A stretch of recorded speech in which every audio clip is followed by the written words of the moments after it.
Bonjour, aujourd'hui on se réveille au gîte du volcan. Du coup on a très bien dormi cette nuit.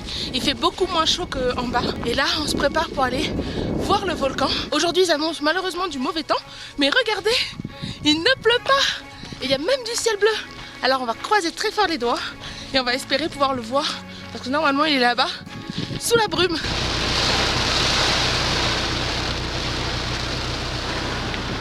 Je crois qu'on reviendra demain. C'est intense le piton de la fournaise. Bon, demain ils annoncent un meilleur temps, du coup on reviendra demain. Là on va redescendre. 24 hours later. Et bonjour, c'est reparti pour une journée randonnée. Du coup avec le mauvais temps on a dormi en bas hier soir. Mais là on est en train de remonter. Et regardez-moi ce paysage. C'est un temps magnifique. Et du coup on a retrouvé notre guide Didier. Tout au long de la montée il va nous montrer différents points de vue.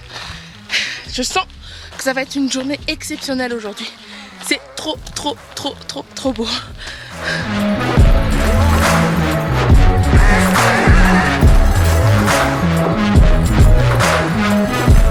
Premier arrêt, le cratère de Commerson qui est rentré en éruption il y a à peu près 2000 ans. Donc au départ on a eu un lac de lave. Ce lac de lave, il y a eu un effondrement et la lave qui a été aspirée a rencontré l'eau. Et là on est sur de l'explosif. Il fait à peu près 240 mètres de profondeur sur 200 mètres de large. Ah ouais, quand même. Ouais. Alors que le cratère de Lomieux, qui faisait quelques dizaines de mètres de profondeur jusqu'en 2007, aujourd'hui il a fait jusqu'à 350 mètres de profondeur et 1000 mètres de diamètre.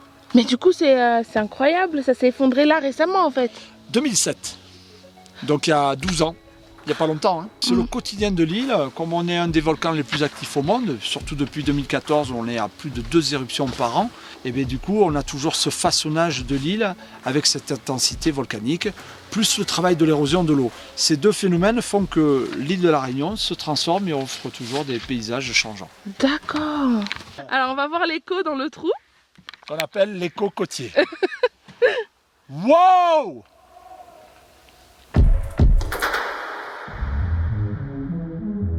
Du coup ce matin on est revenu exprès pour voir le piton de la fournaise. Et quel spectacle magnifique! On ne le pensait pas aussi blanc. Donc là c'est à peu près 99,8% des éruptions qui ont lieu dans l'enclos. Dedans là. Ouais. Ok. L'enclos fait 9 km sur 13. D'accord. Donc un peu plus de 100 km². Alors pour la petite histoire, ici en fait ce point de vue s'appelle le pas de Bellecombe. Mais en fait Bellecombe c'était le gouverneur des îles Mascarenhas.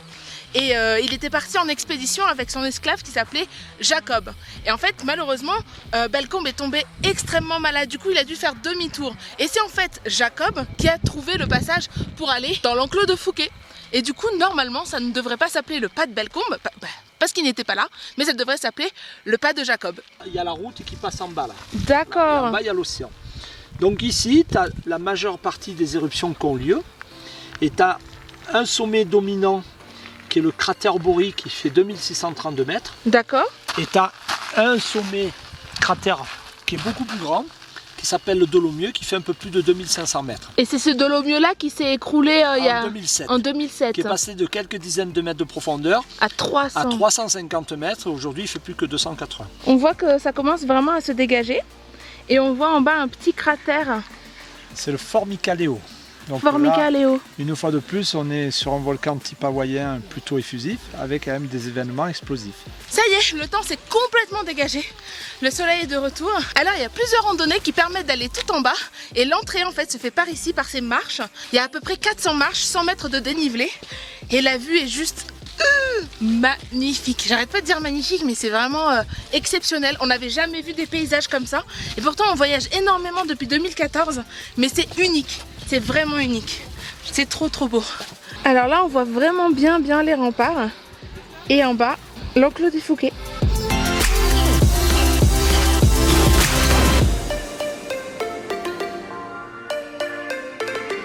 C'est vraiment beaucoup d'émotions. Et honnêtement, j'ai envie de pleurer parce que c'est super beau.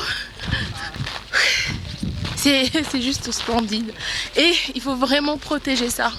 Il faut vraiment protéger parce que ça mérite d'être protégé. C'est super beau. Regardez-moi ça. C'est entièrement dégagé maintenant, on voit vraiment bien. Allez, c'est parti pour la suite. Alors ici c'est le Piton Chizny, c'est l'un des très nombreux volcans du massif du Piton de la Fournaise. Enfin, ça monte un peu raide là.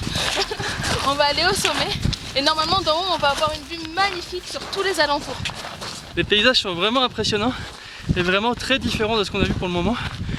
Pour l'instant on avait vu des paysages très verts et là c'est vraiment le désert rouge quoi. Il n'y a pas beaucoup de choses qui poussent ici.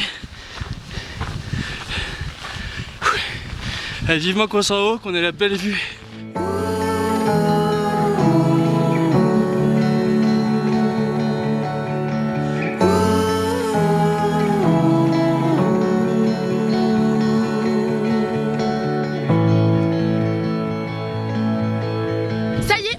Parce que cet après-midi on va aller faire une autre activité.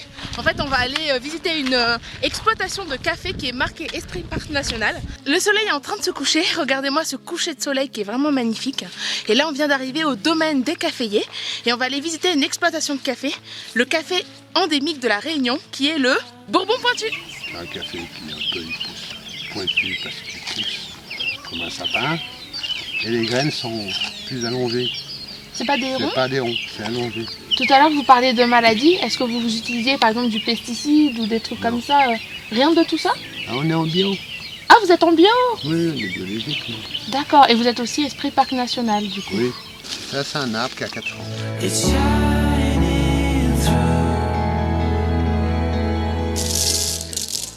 Ici c'est la dernière étape pour le café, c'est la torréfaction. Enfin quand je dis la dernière étape, non c'est pas exactement la dernière étape c'est la dégustation et on va passer à la dégustation. Ça tombe bien parce que je suis friand de café.